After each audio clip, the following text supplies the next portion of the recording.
शूर्पणखा के वंशज। रामायण में सभी राक्षसों का वध हुआ, लेकिन शूर्पणखा का वध नहीं हुआ। उसकी नाक और कान काट कर छोड़ दिया गया था। वह कपड़े से अपने चेहरे को छुपा कर रहती थी।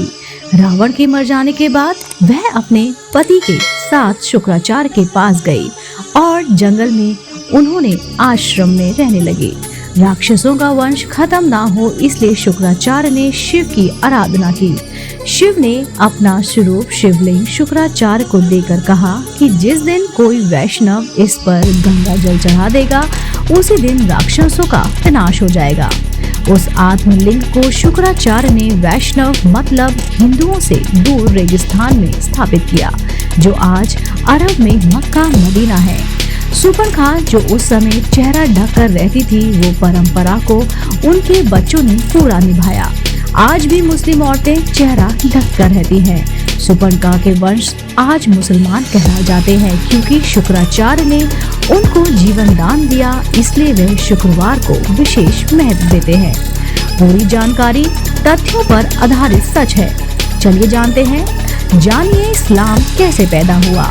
असल में इस्लाम कोई धर्म नहीं है, एक मजहब है, दिनचर्या है।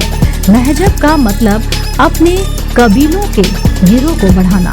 यह बात सब जानते हैं कि मोहम्मदी मूल रूप से अरबवासी है। अरब देशों में सिर्फ रेगिस्तान पाया जाता है, वहाँ जंगल नहीं है, पेड़ नहीं है, इसलिए वहाँ मरने के बाद जलाने के लिए लकड़ी ना होने के कारण जमीन में दफन कर दिया जाता है।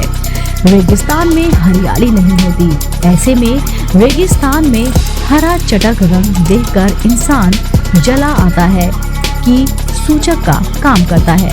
अरब देशों में लोग रेगिस्तान में पेड़ ग्रुप में सफर करते हैं, इसलिए वहाँ के लोग सिर को ढकने के लिए टोपी पहना करते थे जिससे बीमार न पड़े। अब रेगिस्तान में ना खेती है ना फल, तो खाने के लिए वहाँ अनाज नहीं होता, इसलिए वहाँ लोग जानवरों को काट कर खाते हैं और अपनी भूख मिटाने के लिए इसे कुर्बानी का नाम दिया गया है। रेगिस्तान में पानी की बहुत कमी रहती है, इसलिए लिंग यानी कि मूल मार्ग साफ करने में पानी बर्बाद ना हो जाए, इसलिए लोग खतना अगला हिस्सा काट देते हैं। सब लोग एक ही कबीले के खाना बदोश होते हैं, इसलिए आपस में भाई बहन की ही निकाह कर लेते हैं।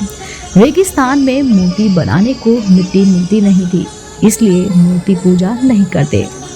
खाना बदोश जीवन होने के कारण एक जगह से दूसरी जगह जाना पड़ता था, इसलिए कम बर्तन रखते थे और एक थाली में 5 लोग खाया करते थे।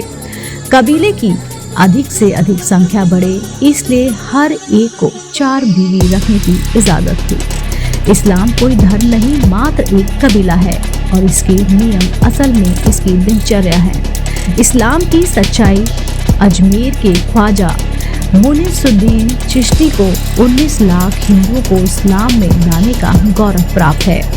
मुहिंद में चिश्ती ने ही मोहम्मद गौरी को भारत लूटने के लिए उकसाया और आमंत्रित किया था। अजमेर दरगाह वाले ख्वाजा मोइनुद्दीन चिश्ती ने किया किस तरह इस्लाम कबूल न करने पर पृथ्वीराज चौहान की पत्नी संयोगिता को मुस्लिम सैनिकों के बीच बलात्कार करने के लिए निर्वस्त्र करके फेंक दिया था और फिर पृथ्वीराज चौहान की वीर पुत्रियों ने आत्मघाती बनकर मोइनुद्दीन चिश्ती को 72 यानी कि 72 होरों के पास भेज दिया था। दोस्तों, उम्मीद करती हूँ आपको मेरे द्वारा सुनाई गई कहानी शूर्पणखा के वंशज जरूर पसंद आई होगी। दोस्तों, अगर आप भी ऐसी धार्मिक पौराणिक कहानी कथाएं सुनना पसंद करते हैं तो आप मेरे चैनल आध्यात्मिक कहानी को तुरंत से सब्सक्राइब कर लीजिए, क्योंकि ऐसी ही कहानी हम अपने चैनल द्वारा आप तक पहुंचाते रहते हैं। दोस्तों, अगर आप भी हिंदू हैं, अगर आप भी भगवान राम को मानते हैं, अगर आप भी शिव भक्त हैं, तो मेरे साथ एक बार कहिए ओम नमः शिवाय, जय सिया राम।